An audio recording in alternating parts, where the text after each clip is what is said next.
안녕하세요. 정치를 쉽게 풉니다. 정치의 10단. 오늘 검찰은 선거법 위반 혐의로 안기령 전 도봉갑 후보를 불구속 기소했습니다. 공직선거법에 따르면 마이크 등 확성장치를 활용한 선거운동은 공식 선거운동 기간에만 가능하다. 그리고 22대 총선 공식 선거운동 기간은 지난 3월 28일부터 4월 9일까지였습니다. 그런데 안기령 후보는 선거기간 전인 3월 6일에 마이크를 이용해서 이렇게 말했다. 이번에 더불어민주당 후보로 왔다. 앞으로 도봉구에서 열심히 일해보도록 하겠다. 그리고 3월 16일에는 오기영 민주당 도봉을 후보 선거사무소 개소식에 참석해서 선거운동복을 입은 채 마이크로 오기영 의원님이야말로 도봉구에 필요한 일꾼이라고 생각한다. 도봉갑 을이 원팀이 되어서 윤석열 정권의 복수에 맞서 싸우도록 하겠다라고 밝힌 혐의라고 합니다. 자, 여기서 무엇을 밝혔습니까? 지지 호소의 의지를 밝혔다는 거죠. 자, 그러니까 안기령 후보는 선거운동 기간 전에 마이크를 잡고 지지를 호소하는 멘트를 했다는 것입니다. 그런데 이와 같은 행위는 이준석도 똑같이 했습니다. 지난 1월 31일 이준석은 세종시를 찾아서 정책 홍보라는 명목으로 차량에 올라 마이크를 잡고 이렇게 발언했습니다. 그러니까 정책 홍보를 목적이라면 선거운동 기간 전이라도 마이크를 잡아도 괜찮다는 사전 법적 검토가 있었던 모양입니다. 그런데 실상은 선거운동이었습니다. 자, 직접 보시죠.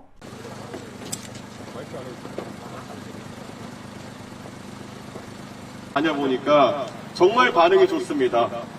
몇 분 여기서 소란스럽게 하고 가겠습니다. 그리고 여러분들께서 환경이나 아니면 뭐 새만금 갯벌 보존이나 이런 데 대해서 갖고 계신 의견들 저희가 정책에 대해서 최대한 담아낼 수 있도록 하겠습니다.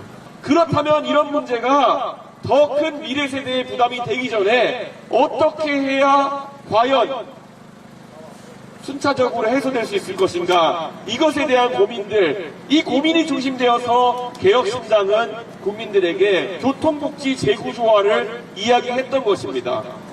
그런데 잘 아실 겁니다. 이것이 다른 정당들은 대안을 가지고 이 논의에 임하는 것이 아니라 너무나도 뻔한, 지금까지 개혁을 하려고 할 때마다 단 개혁의 상징 언어처럼 갈라치기다, 혐오다 이러면서 이 논의를 묻어버리려는 시도가 계속되고 있습니다.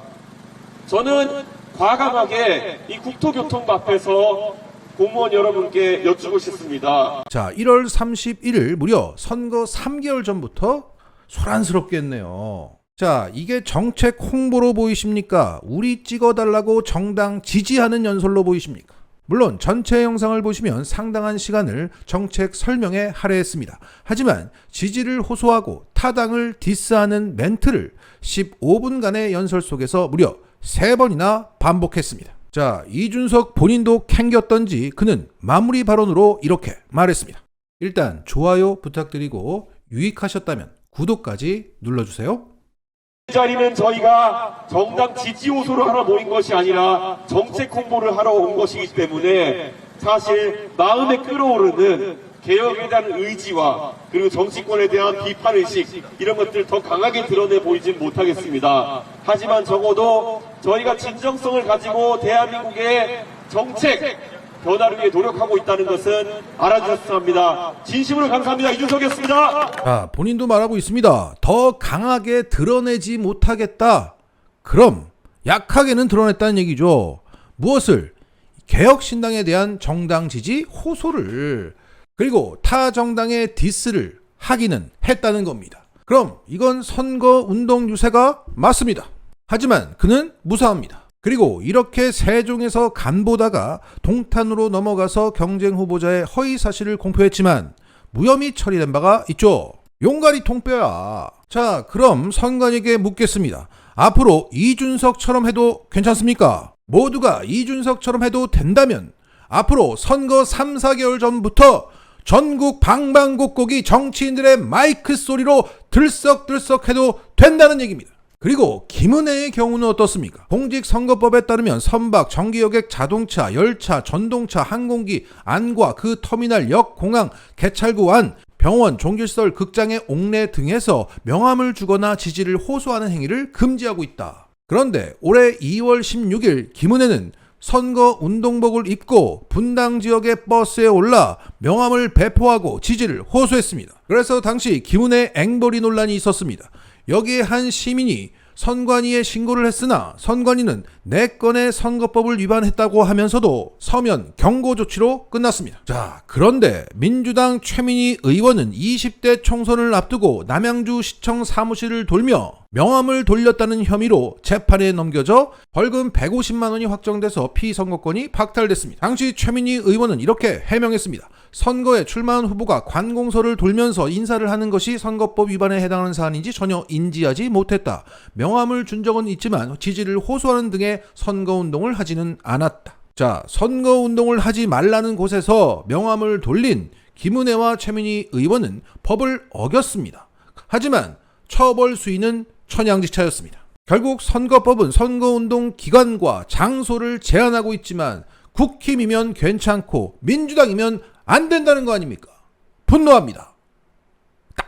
오늘 이재명 대표는 이런 단문을 올렸습니다. 의료 대란이 의사 탓이라니 그렇다면 민생 파탄은 국민 탓이고 경제 위기는 기업 탓이겠습니다. 자, 누구나 욕망은 있습니다. 의사도 국민도 기업도 욕망이 있습니다. 특히 의사들의 욕망은 너무 이기적이라 욕을 먹을만 합니다. 그럼에도 불구하고 그것을 최종 조율하고 해결할 책임은 정부에 있고 그 정부의 무한 책임을 강조하는 이재명의 메시지였습니다. 동시에 평생 권력을 누리면서 과시할 줄만 알았지 법과 원칙대로 하겠다며 법의 뒤에 숨어서 책임을 지지 않아왔던 검사들의 속성을 지적하는 겁니다. 누구도 흔들 수 없는 나라에서 누구도 책임지지 않는 나라가 되어버렸습니다. 그 결핍이 바로 다음 선택의 기준이 될 것입니다.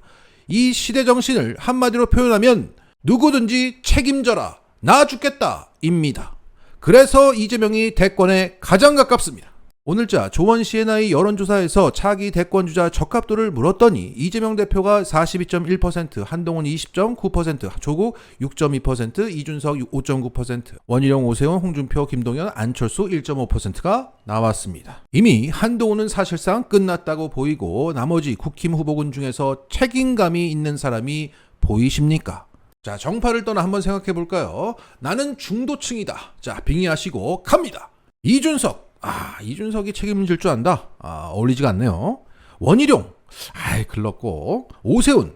책임감도 없어 보이지만 오세훈은 더 잘 살고 싶을 때 찾는 욕망의 투영체 아니겠습니까? 지금은 욕망보다 이성이 앞설 수밖에 없는 시대라고 봅니다. 그래서 어렵다. 그리고 홍준표. 오늘 다르고 내일 다른데 글쎄요, 믿음이 안 갑니다. 안철수. 철수하시고. 그래서일까 중도층에서도 이재명 42.7%, 한동훈 18.1%가 나왔습니다. 그리고 중도층에서 이재명 플러스 조국 플러스 김동연, 이 김동연은 지지율의 절반만 더하면 51.6%가 나왔습니다. 그리고 중도층에서 한동훈, 이준석, 원희룡, 오세훈, 홍준표, 안철수, 김동연을 또 절반만 더하면 40.1%가 나옵니다. 결국 현재 중도층에서는 야권 51.6%대 여권 40.1%의 구도입니다. 그렇다고 국힘 쪽에서 새로운 인물을 부상시킬 수 있는 여건도 시간도 안 돼 보입니다. 한동훈이 그것을 막는 뚜껑 역할을 하고 있고 윤석열은 오늘 내일 합니다. 그 버티기가 계속될수록 이 구도는 더 공고해지기만 합니다. 그러니까 한동훈 때문에 새 인물을 키우지도 못하고 윤석열 때문에 정권 교체는 불보듯 뻔한 상황이죠. 이제 그들이 살 길은 욕망을 불태우는 것입니다. 집값 상승, 종부세 폐지, 금투세 폐지. 더 잘 살고 싶으세요? 그럼 국힘 찍으세요.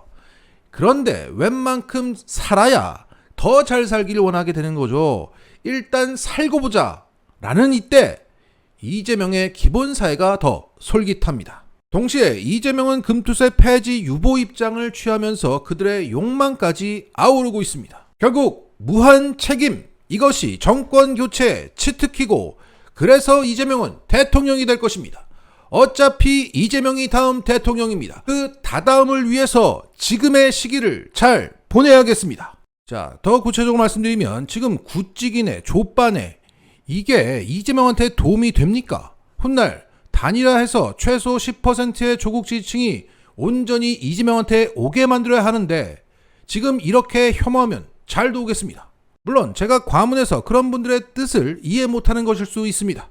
그 배제하고 견제하고 혐오하는 그 이유를 남겨주시면 경청하겠습니다. 마치겠습니다.